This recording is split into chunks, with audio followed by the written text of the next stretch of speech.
Labas žmogau, pakalbėkim, kaip dabar visi daug kalba, apie visuotinį nekilnojamo turto mokestį. Pradėkim nuo to, kad aš nelabai suprantu ir nelabai kas man gali paaiškinti aplamai, kam reikalingas toksai mokestis.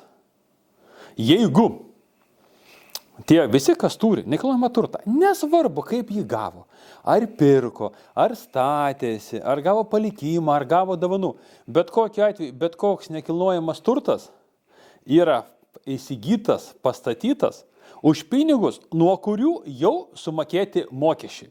Lietuvoje tą dalyką mokesčių inspekcija labai aklinai stebi.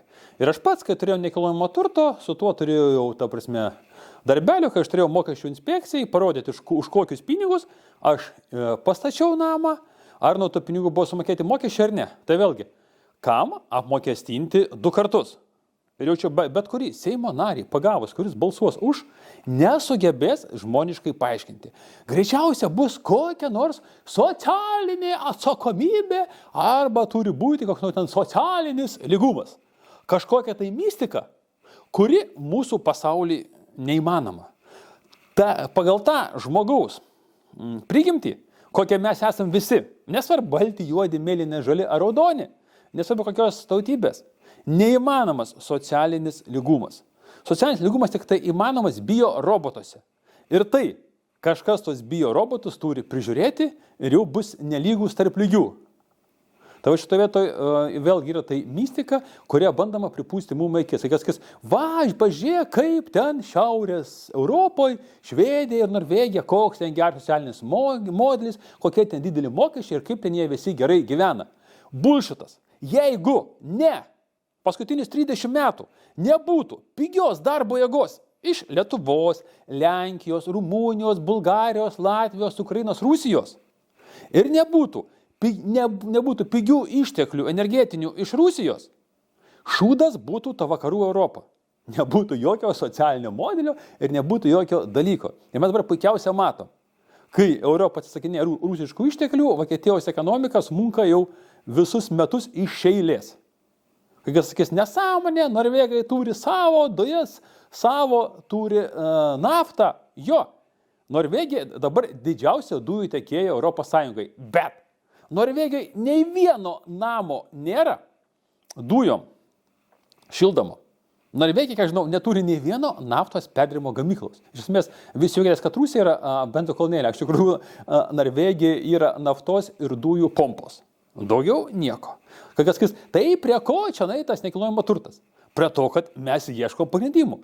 Kokio velnio reikia įvesti dvigubą mokestį? Galės, valstybei reikia pinigų, dabar atėjo sunkus laikai. Bet tai palaukit, kažkaip tai man atrodo, visos mano žuvytės reikia, kad nėra jokios krizės, gyvenimas nuostabus ir gyvenimas gerėja. Realiai šnekėjau su valdininkais, dėl infliacijos mokesčių surenka užtektinai ir gal metų neturi kur jų dėti. Bent jau savivaldybėse yra tokia reali situacija. Taip, kad kol kas šitoje vietoje yra vėl bullshitas. Norima įvesti dėl vienos priežasties. Jums buvo pasakyta, jūs nieko neturėsit ir būsit laimingi. Grįžtant dar prie socialinės šitos lygybės. Mačiutė pensininkė, kuri kaime gyvena, vos išlaiko savo tą namuką. Gerai, tik to Rokiškio bute gyvena, nebeimkim jo Vilnius, Rokiškio bute gyvena iš mažiaus pensijos. Gauna šokias kompensacijas, kad išgyvent. Ir dabar jinai turės mokėti? Ar nežinau, aš tos nesidomėjau, galbūt pensininkam kažkokių grupių kažkiem veikėjam, tų mokesčių mokėti nereikia. Bet jeigu bus taip, tai nenustebsiu, kad dalis turto jau ant tų žmonių grupių brangiausio turto yra perrašyta. Tai yra normali žmogiška taktika, normali žmogiška strategija. Kitas sakys, nieka čia tokia, čia biškai čia gyvenimo kokybės nepakeis. Aš suprantu, kad jūs, mielieji, mėgstat gyventi iliuzijose, virtualiuose pasauliuose savo sukurtose. Viskas gerai, galima, aš vadinu, seksualinės fantazijos. Tai yra tos fantazijos, kurios neturi realaus pagrindo ir neįmanomas arba nieks jų negyvendina. Tai tik tai gražu pasvajoti apie tai. Tai viskas gerai, galima gyventi savo seksualinėse fantazijose tol, kol jūsų akvariume yra elektra, kuri aprūpina deguonim ir aprūpina šildymu. Ir kai tik tai pas jums pinigėlių mažės, Ar realiai dabar, pavyzdžiui, 99% Lietuvos gyventojų ekonominė padėtis pablogėjo? Nori to ar nenori? Didžioji dalis žmonių neigs, kad taip neįvyko.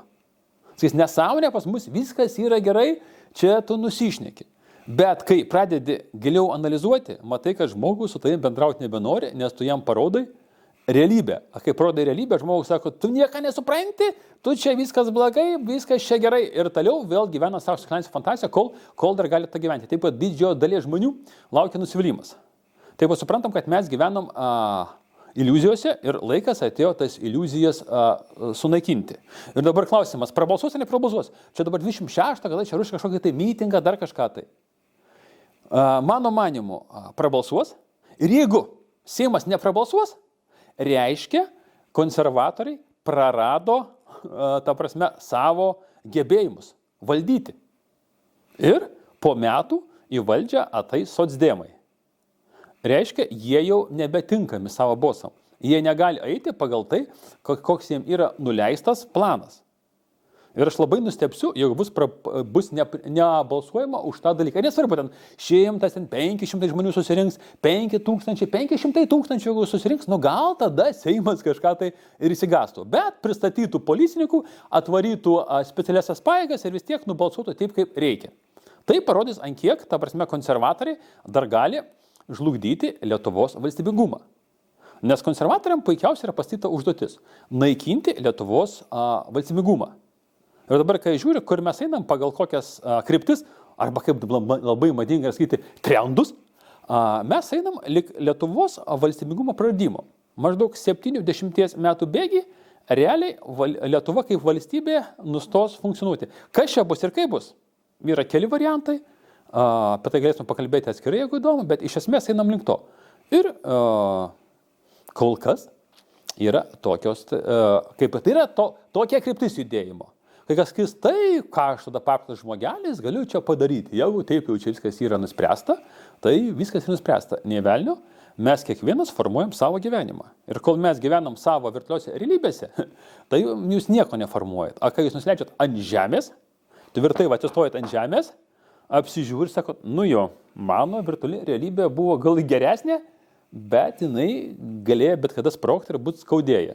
Ir pradedat ieškoti sprendimų ir keisti savo gyvenimus taip, kad nesvarbu, kas aplink jums vyksta, kolapsai, krizės, pakilimai ar kas, jūs nuostabiai gyvenat. Bet čia jau kito kanalo yra tematika, yra toks pats man projektas arba kanalas nori pildosi, kas iš tikrųjų norit išeiti iš savo virtualių pasaulių ir nusileisti ant žemės, pradėti realų keisti gyvenimą, eikite į tą kanalą, o jau kam tik tai parodyk, ir rašyk video, tavęs į tom klausyti. Nu va, ir rašiau apie nekilnojamo turto mokestį, nesuprantu, kam jis reikalingas, nustebsiu, jeigu jo neįves, neįfiga ten prie Seimo nieko daug nesusirinks, nu ten susirinks 2-3 tūkstančiai, tai čia bus, mano manimu, čia bus jau šakės, nes dabar visi ant visko padėję, jau taip šnekam liaudiškai, visi gyvena savo virtualiose realybėse, nieks nieko nenori pripažinti, kad pasaulis keičiasi, kol negaus petelnę per galvą. Ir dabar tik tai jums patiems yra pasirinkti.